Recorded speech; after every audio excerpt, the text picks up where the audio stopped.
Lads, the wait is over. After months of anticipation and terrifying teases from Scott Snyder and Nick Dragotta, we have finally got our hands on Absolute Joker. That sounds crazy. Yeah, the buildup has been one of my favorite parts about reading Absolute Batman, seeing how Scott has laid the foundation for this iconic villain. I would say the iconic villain across all media. Of course. Reinterpreted. Ladies and gentlemen, I'm Thomas. I'm Merlin. Together we're the Comic Lads, and today we are talking all things Absolute Joker. Before we get into our own thoughts, we would ask you to please absolutely smash the like button. Yeah, and absolutely subscribe.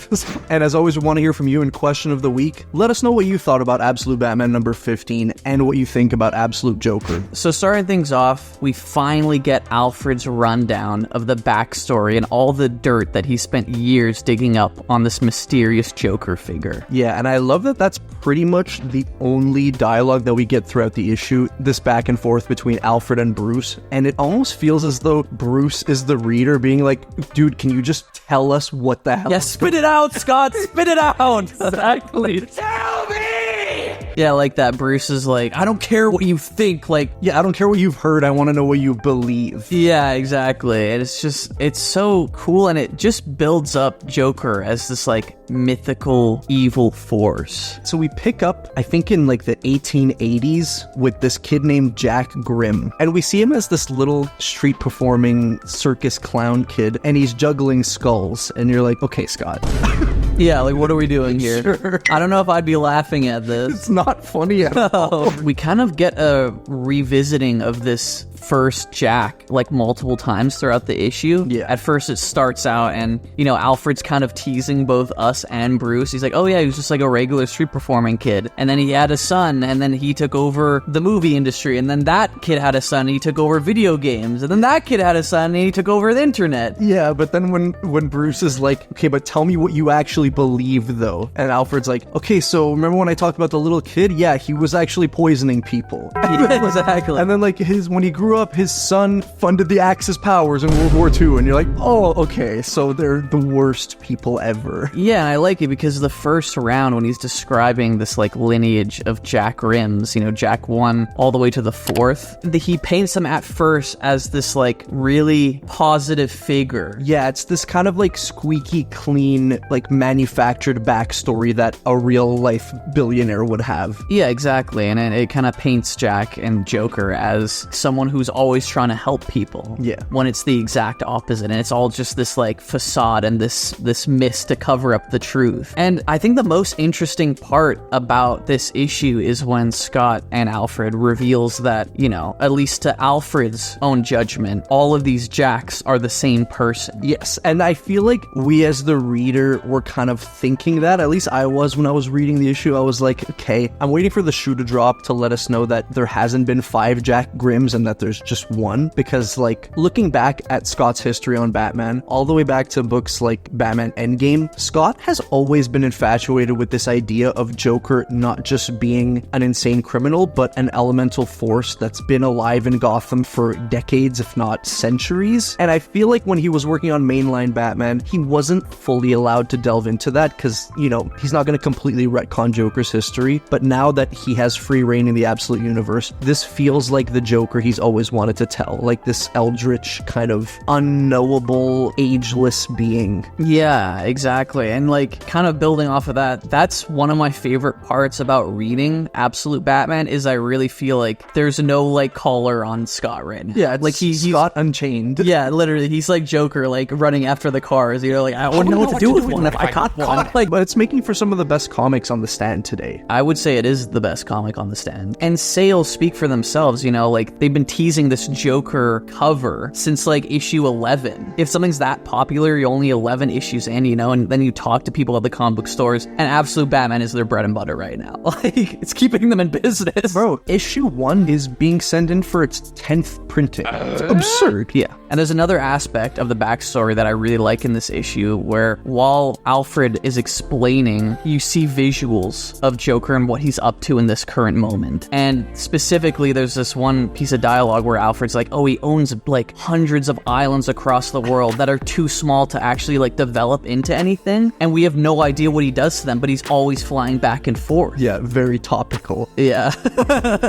And what we see is Alfred alludes that Jack likes to like hunt for sport on these islands, and you see him hunt like a cougar, like these wild cats, and then you see him encounter this man who's like, oh, please help me, I've been here for 30 years, and you're like, Jesus Christ. No, he's like Tom Hanks and like Castaway or whatever. Exactly. And then when Alfred's still narrating, he mentions that his old contact or his old partner went missing around 30 years ago. And then we cut back to this guy, and things don't end well for him, shall we say. Yeah, they don't. And it's revealed that Joker is hunting him as well as the game on that island for sport. And it's just like the most terrifying thing. Like, not only did he leave this poor son of a fucking gun on this island for 30 years to rot and lose his mind, but then he shows up one day just to then hunt him down and kill him. And eat him. Eat him. Yeah. Dude, this Joker transformation, I don't know if it was Jock's art or like the letter's use of onomatopoeia, but like I could almost hear it. You know, like when he first starts to transform and his like spine extends and like contorts upwards. It's nightmare fuel. It is nightmare fuel. It's horrifying. And then we get our full actual in-issue reveal of what he looks like. And I'm glad I'm the age I am now reading this. Because if I was first getting into comics at like age 8 and I opened up Absolute Batman to this, we might not even have the channel today. You know what really made me happy about this issue? When Joker laughed. Because I remember when we first read Absolute Batman #1 like over a year ago, we were like, okay, we're already teasing Absolute Joker and like he doesn't laugh. Like, okay, that's kind of like the man who never laughs. Yeah, it's like easy and like I'm not too sold on it, but I like that Scott kind of like contradicted himself or turned what he originally said on its head, and it's like Joker only laughs in these most private moments with you when he's about to end you, and he laughs at you. Because I'm not gonna lie, I wasn't down for a Joker that doesn't laugh. Like I just, what is like that? Why are you called Joker at that point? Exactly, like it's ironic and like no, he has this mouth that extends like over his eyelids, and I'm like, okay, Scott. Well, also the art is just like it's next level. It's next level, and it's just like Scott as well as Jock just like had once again no restraints. Like they just did whatever the fuck they wanted. Do you want to get into the ending? I would love to get into the ending because this dude, like I was already really enjoying the issue, but these last 2 pages blew my mind. So like Alfred finishes telling Bruce about the Joker's backstory, and Bruce is like, okay, yeah, whatever, no one can beat me. I'll beat him just like I beat me. And he's like, yeah, okay, dude. And as he's swinging away, the monologue tells us that, you know, at least Joker is like 5,000 miles away or something, you know, and we don't have to like focus on him right now. And as we're reading that, Joker is literally standing in the streets of Gotham looking up at Batman swinging across the rooftops, and you're like, I can't, like my heart can't take this. And he pulls up exactly how mainline Bruce Wayne would. Yep. You know, and he even enters his like manor. Looks like it's ripped straight out of the main canon. It looks like the animated series mansion. Yeah, exactly. And you have an elderly butler with a receding hairline, and you're like, what the hell's happening here? With a mustache. He's like, oh, would you like anything to eat, sir? And he's like, no, I ate. And you're like, oh, God. Yeah. And it's just like, what has this guy been doing all these years to sustain himself like this? You know, there's still like the mystery there, which I like. Yeah, but we also saw like a couple panels beforehand with like him draining babies. Yeah, draining babies like life force. Yeah. Yeah. And like Simon Cowell or something.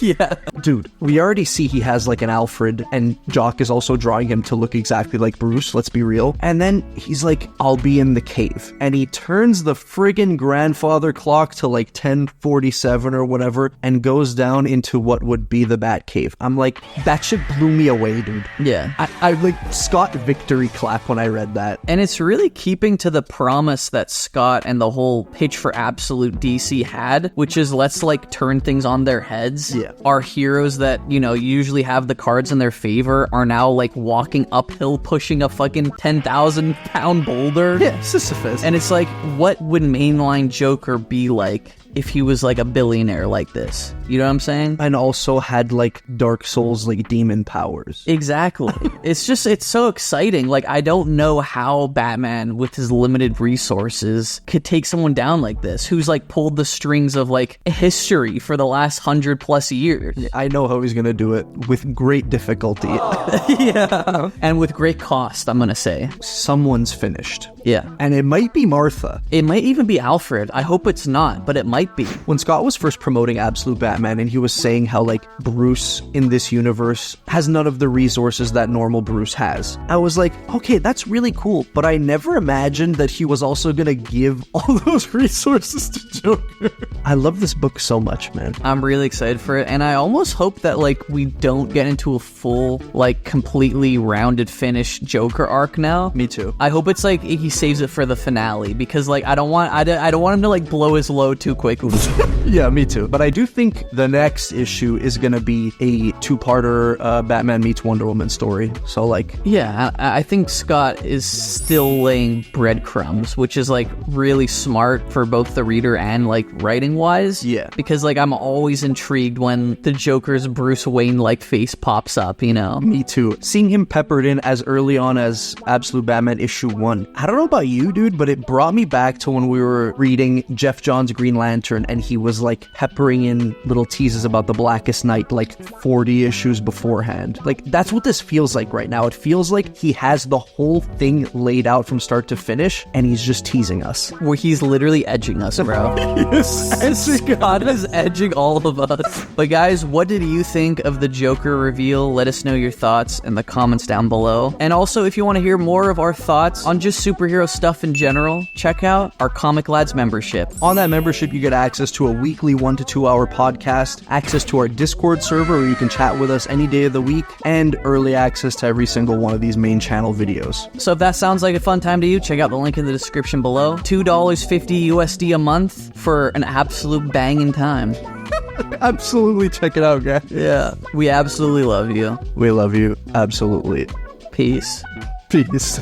Peace. I almost wanted to. I know.